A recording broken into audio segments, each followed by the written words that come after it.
I am born and raised here in Pittsburgh. Grew up here, went off to college at Penn State, and got a job back here in my hometown, and have been here ever since. So I just graduated from the Kiski School. I eventually want to become a teacher so I can give back to kids in my communities or different communities kind of the same experiences or opportunities that I had. I work for PNC, a bank here based here in Pittsburgh, and I'm in their community affairs department. Philanthropy is kind of what brought me into this organization and being a BIG. What brought me to Big Brothers Big Sisters when I was 7, my dad had recently just passed when I was in the 1st grade. I was trying to find somebody else to help mentor me, and that's when I had met Mark.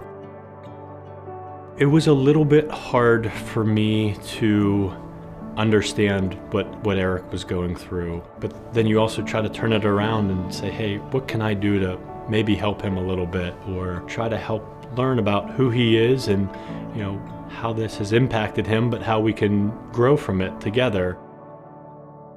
I'll never forget this. The first words I ever said to Mark was, "You look like my Uncle Corey." And ever since then, we just had such a special connection and such a special relationship. When he was in 5th grade and he asked me to join him for Take Your Father to School Day, which was just, that made me feel, loved, and, just like, he was throwing all of his eggs in the basket, and I had to be there to support him. So anyhow, we show up and he's introducing me to his teachers and his friends. When I had brought Mark in, my friends, they were asking me who was that, and I said, well, that's my big brother Mark, and everybody had knew about Mark because I had talked about him all the time and everything. The kid just looks at him and says, he's white and you're black. And Eric just said, you know what, he's my big brother through a program.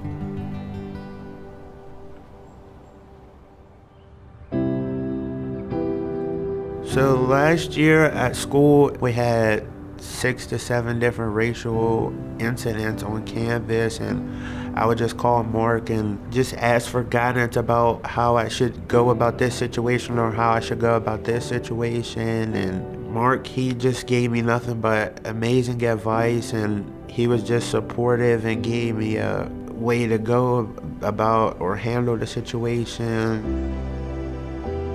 I joined a couple of those meetings, and I sit down in that room and I'm looking at the administrators and I'm looking at the parents who are in there, and besides the administrators, I'm the only white person in that room. To be a supporter in a room like that, and just listen to the concerns that these parents are raising that I would have never thought families and kids have to go through, was empowering. It felt like, hey, I can be a part of this, even though maybe sometimes I felt like, what can I do? What can I be doing? So that was amazing. And what was even more amazing is that change happened, and it continues to happen. He's watched me grow from a little kid, and now I'm 18, so he's basically been here my entire journey and every step of the way. And even when he had got married, I was in his wedding, and I was there when both of the boys were born. It has always felt so natural, and I think that's been led by Eric, just simply being a kind-hearted kid.